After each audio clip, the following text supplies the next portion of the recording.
It was Fred MacMurray who made his money. Carefully. The apartment buildings he owned were a farm with cattle and a spinning mill. He brown bags were used to pack hard-boiled eggs. While getting paid millions. But during his time of success, he had a court case. With strong people changed everything. Studios had been watching him talk to them. For many years.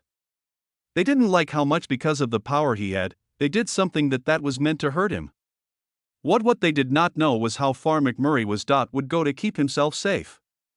The fight kept him out of Hollywood for many years. Contracts are at the heart of the story, deception, and a plan that didn't work out ways that no one saw coming.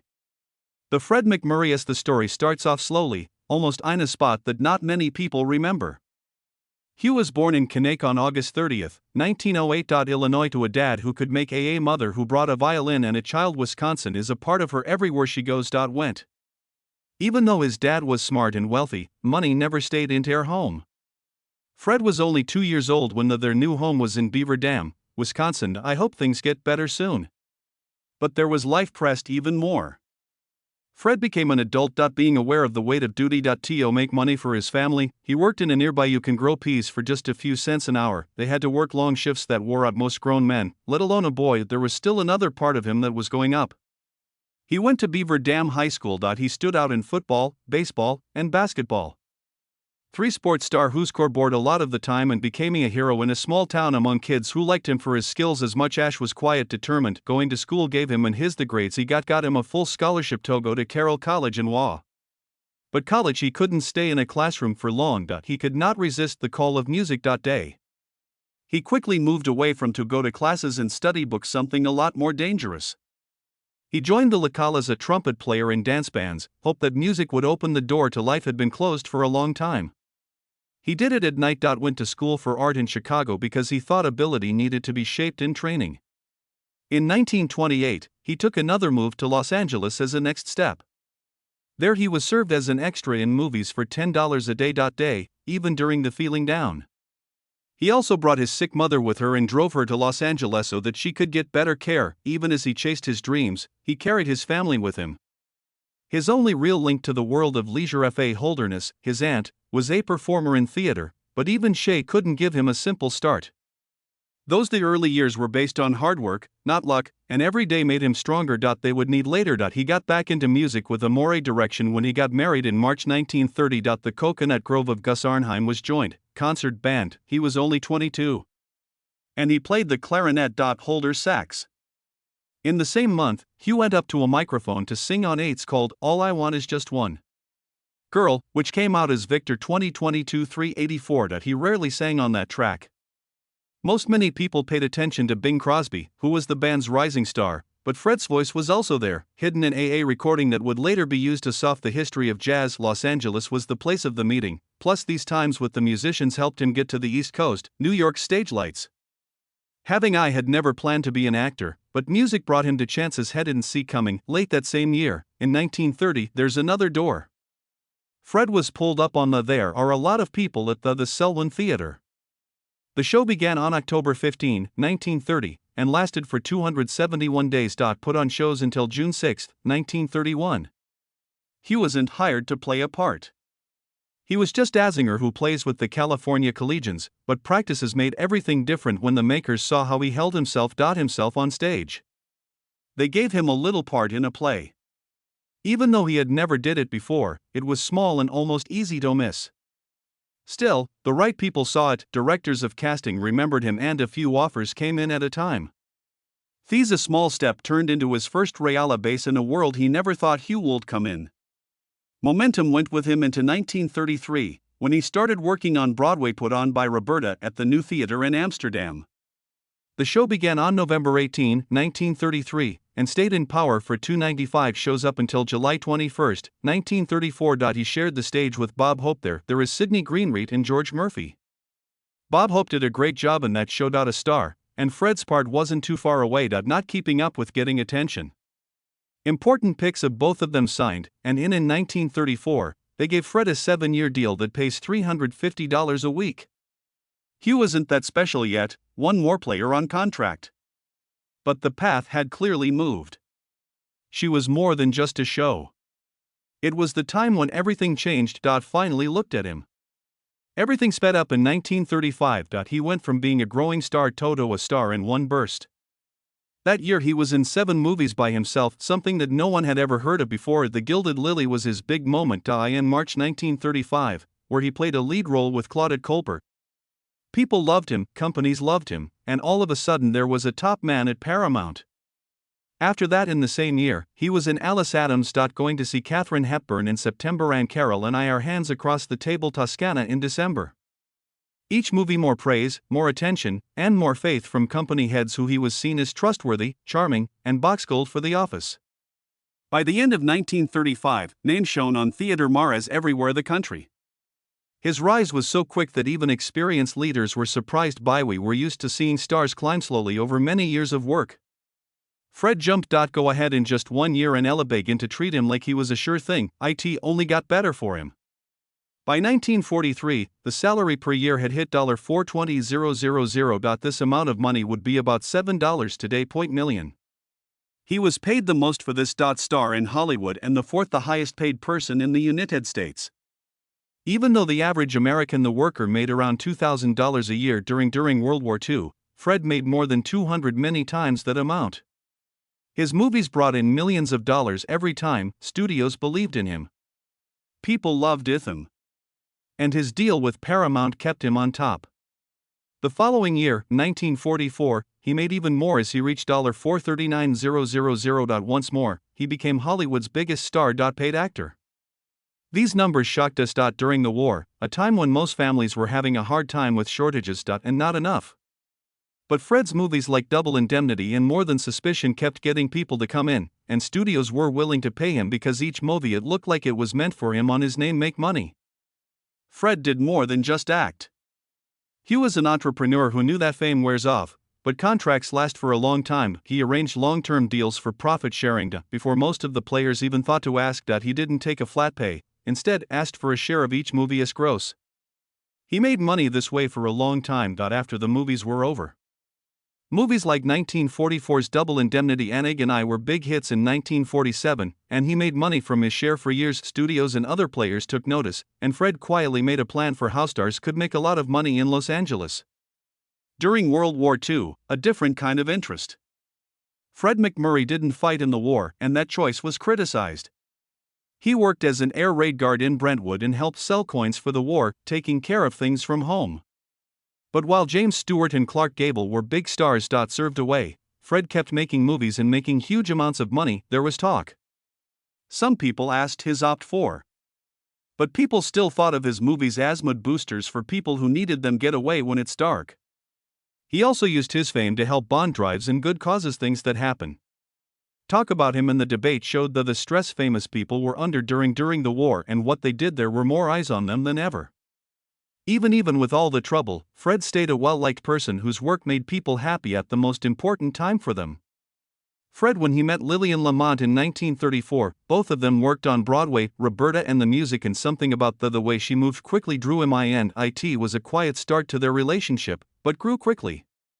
And soon they were facing there was pressure from Hollywood because studios made MacMurray look like he was single for the fans. Instead of growing apart, thought of a strange idea at the time. They said there would be a test exercise. In 1934, telling reporters what they thought, look at their personalities to see if they could pull in a double leash before they took the last step. It sounded like fun, but it also showed how careful they were guarding what they had. Then June 19, 1936, and the two of them ran away with MacMurray's mom, went to Las Vegas and got married there. Night. It was kept secret so well that even people from the studio spent the next day looking for MacMurray without knowing he was there, had already tied the knot. They came back that same day to Hollywood with a pace and happiness that took a while to come. How did everyone else find out? Lillian had long-term kidney and heart problems, which meant pregnancy wasn't possible for her. In 1940, they got their daughter Susan through. The adoption was officially over in 1942. After 4 years, in 1946, they brought Robert, who was 1.5 years old, and the house finally felt full. Even back then, Lillian's health kept getting worse. In a later joke, MacMurray said that his son Robert traveled through the South as a hippie, tried to show how Cease can find himself. Being a parent came with its own set off. Those times were full of shocks. But still, the couple stayed together and poured everything they had into their kids, even though Lillian was mad at Thema hard-fought, long war with her well-being. People didn't know that Lillian had to deal with something even denser. In a talk in 2006, her cousin showed that Lillian was suffering from bulimia. Her health went downhill in the early 1950s, and she died in June 1953. Not long after their 17th date of birth. Why she used to binge eat, fans and biographers were shocked because showed how much she had been hiding her calm smile. For MacMurray to carry a off this in private, Hollywood put him in a part that almost broke the rest of his work life. When he played Walter Neff in the 1944 movie Double Indemnity, people didn't know what to think of him any longer. He was the happy, loving lead, the savior choice, the reliable one. All of a sudden was a cold, calculating man making plans to kill someone to get insurance money.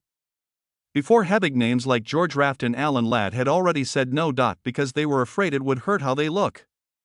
Wilder had to beg for his life. MacMurray to even think about it. MacMurray say he was scared because he thought he would lose everything if he got the part. Built. Fans were excited when the movie came out. Shocked by the change. The critics were. I am also shaken. But something strange had happened.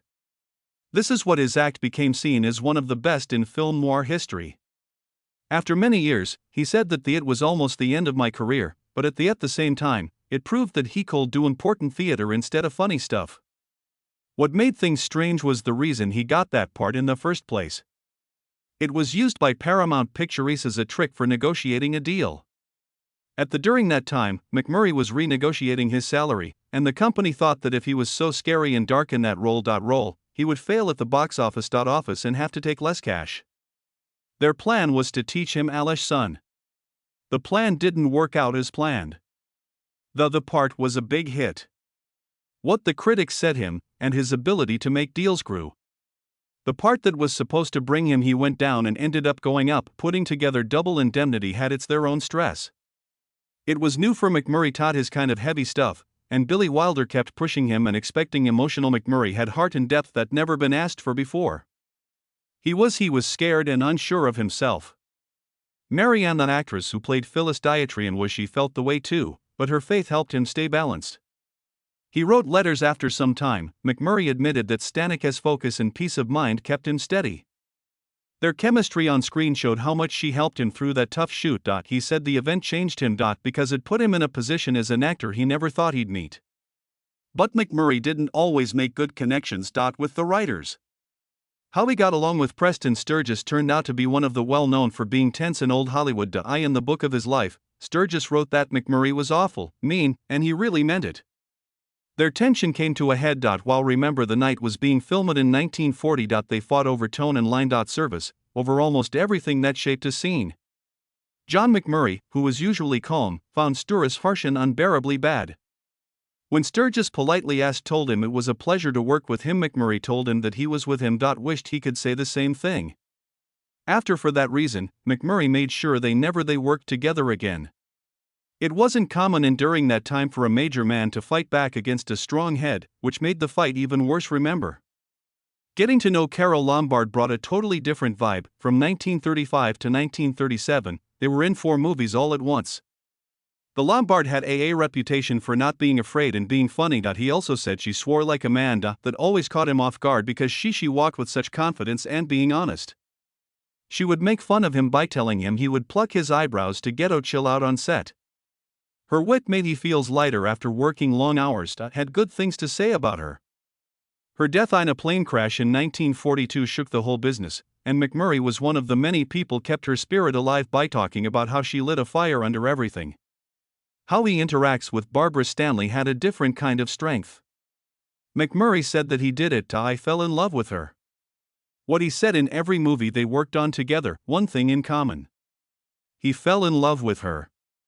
They worked on Remember together. It was the night in 1940 and Double Indemnity in 1944, The Moonlighter in 1953, and in 1956, There's Always Tomorrow. The push and pull were shown by their parts. Between them.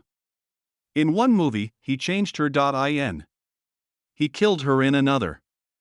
In another, he broke up with her, and in the last one, he helped her cross a stream. Their relationship off-screen made the stress on screen feel real, and people who worked with her often said exciting because she was so strong and skilled. This was also true for Claudette Colbert. Figure in his work. He did work for her in 7 movies, and their first big hit together was The Egg and I in the year 1947. The hens on set laid eggs during the shot. More than 300 eggs.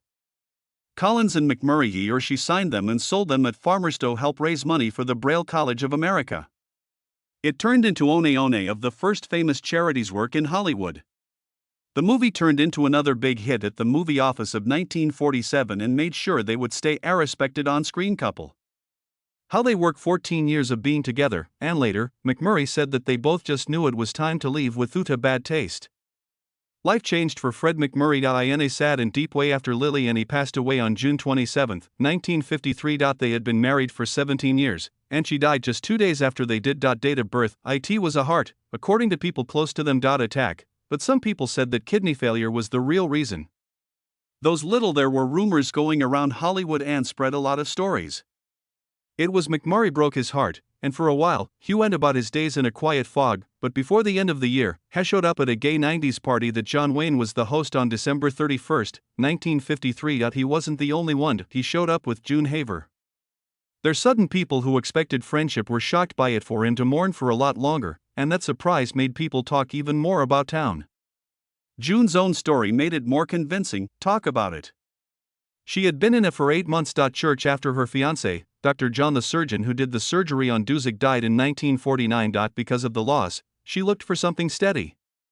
She went on that search. Into convent life, but in the end she walked away from the order and got lost in Hollywood again. Her coming back alone made people look twice, and when she started seeing MacMurray so soon after the death of their wife and the attention that was on them got stronger.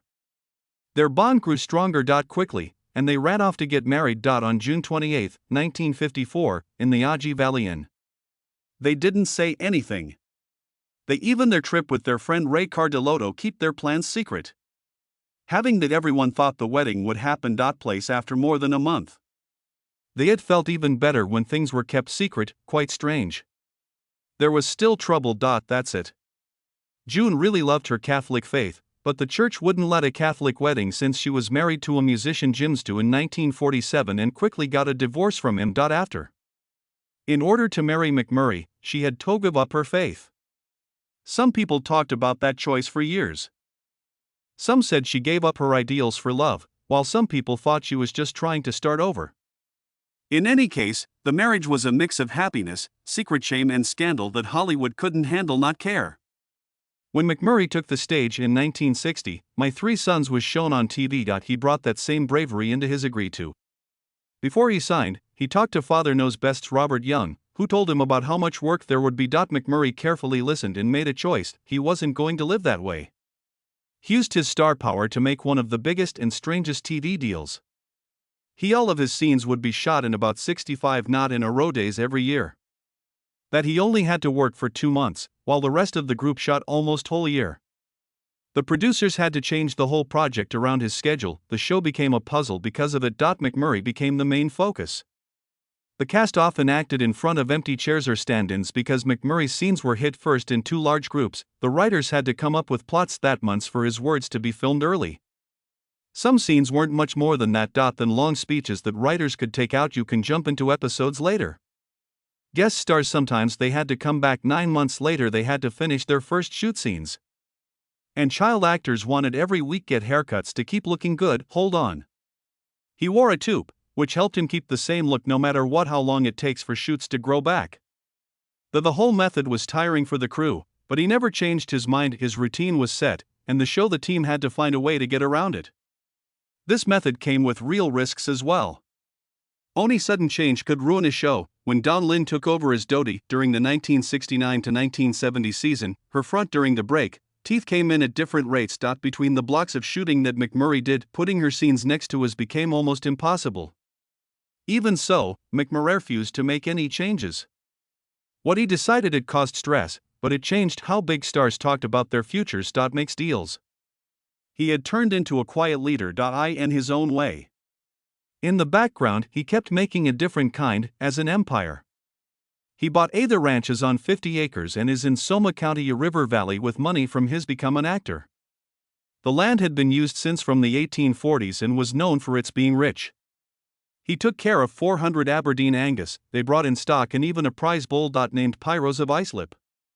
He was born in Scotland in the 1950s. The ranch sent US with too many fruits and veggies army. MacMurray fixed up old homes, they built barns and changed the ranch into a place where families could live together. After many years, in 1996, the land was sold. And changed into a Pinot Noir grapevine, which began a new era for the ranch, making it clear that MacMurray had been a businessman with a lot of skill before people figured it out. He was just as busy with real land. He bought the in 1944. Stay at the Bryson Apartment Hotel in Los Angeles for $600,000 using the money you made from double insurance. The building opened in 1912 and cost $750,000 and had a long history of being expensive. He kept it for about 30 years. By in the late 1940s, he even asked Ann getting a tax break because he said it cost too much to run the business. Besides the Bryson, he also owned 3A Spinning Circle, more apartment buildings, mill, and a shop that stores cold food. He liked putting his money in a lot of different fields, and that careful planning gave him a stable income for decades. Even though they made more than $420,000 a year when he was at his best or being incredibly cheap. On movie sets, he often showed up with hard-boiled eggs put in a brown paper bag. People laughed so much about it that the story went with him everywhere. There were stories about how he tips people, too. Some people said he didn't leave anything, which he made the people who ate with him look bad. He wasn't sorry about it. He saved cash. He invested it again. He didn't care how much money Hollywood likes to spend. Those his habits helped him keep his money. His body was longer than most stars of the time. Still, when a story came out in 1977, people found out how much he really was worth. Was only $3 to $4 million. He was said to be worth $75 million. $100 million, and the truth shocked them, almost everyone. He was thought to be one of Hollywood the richest guys. But he had always been rich. Been small compared to what people thought of them, made up in their minds. His easy way of life had made up a story that wasn't true. Mix up the numbers.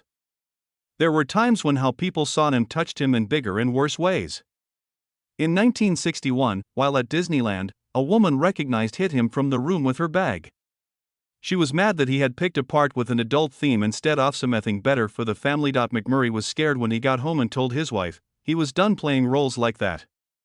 From then on, he paid attention about clean jobs that fit the people loved. It changed the course of his life. Professional life, and showed how deeply this affected the decisions he made. As the years went by, his health started to get worse. Separate.